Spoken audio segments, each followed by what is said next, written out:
لها طرق كتيره قوي. طب نسمع ما يقوله النائب اشرف ثابت نائب رئيس حزب النور. مساء الخير يا فندم. مساء النور يا استاذ لميس.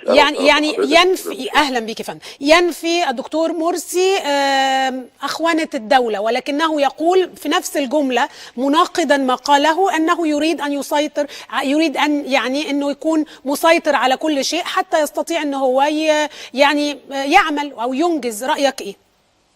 واولا بقى في لقاء سابق مع الدكتور يونس مخيون تكلم مع الدكتور محمد مرسي رئيس الجمهوريه فيما يخص اخوانه الدوله، ورئيس الجمهوريه ابدى انزعاجه، والدكتور يونس قال له هنسلم لحضرتك ملفا كاملا عن اخوانه الدوله، والملف تقريبا احنا خلاص في وضع اللمسات الاخيره فيه عبال ما تجيبنا التقارير من باقي بعض المحافظات اللي لسه ما جاتش، لكن هو فعلا في اخوانه للدوله حقيقيه، في سيطره على بالذات في الاداره المحليه ووزاره التربيه والتعليم. ايوه وزاره الصحه يعني مليئه نعم يا فندم، وزاره الصحه كمان، ووزاره الصحه، يعني ده موجود وهتسلمه للسيد الرئيس. بس هو طبعا انا لو هتوقف هنا يعني هتوقف في مساله عدم علم الدكتور محمد مرسي باخوانه الدوله دي، انا اعتبرها يعني اكثر ضررا من اللي هو كان عارف. يعني اذا كان عارف ان في اخوانه للدوله ده بعلمه، اذا لم يكن يعلم ان هناك اخوانه للدوله يبقى من قام بتعيينهم في المراكز القياديه سواء محافظين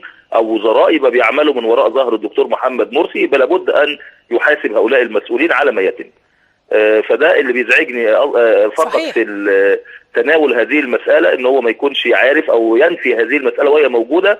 يبقى الناس اللي هو بيقوم بتعيينهم في مواطن المسؤوليه يعملون من وراء ظهره، فلا بد من محاسباتهم، لانه لا يصح ان تكون الدوله باكثر من راس ودرع. يعني الملف عندكم يا دكتور يا سياده النايب تقريبا واصل لكام العدد؟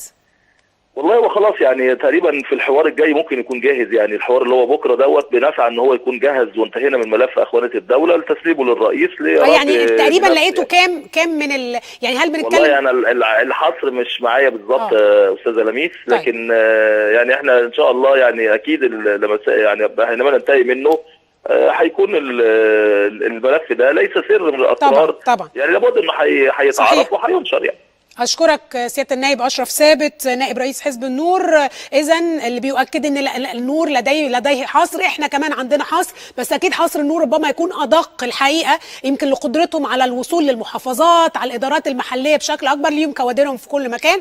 إحنا يا دوبك كوادرنا صحفية، يعني ما إحناش جهاز مخابراتي، لكن الداتا بيز بتاعتنا يا جماعة بتزيد كل شوية، وكل الناس بتبعت لنا على إيميل البرنامج. بشكرك سيادة النائب أشرف ثابت.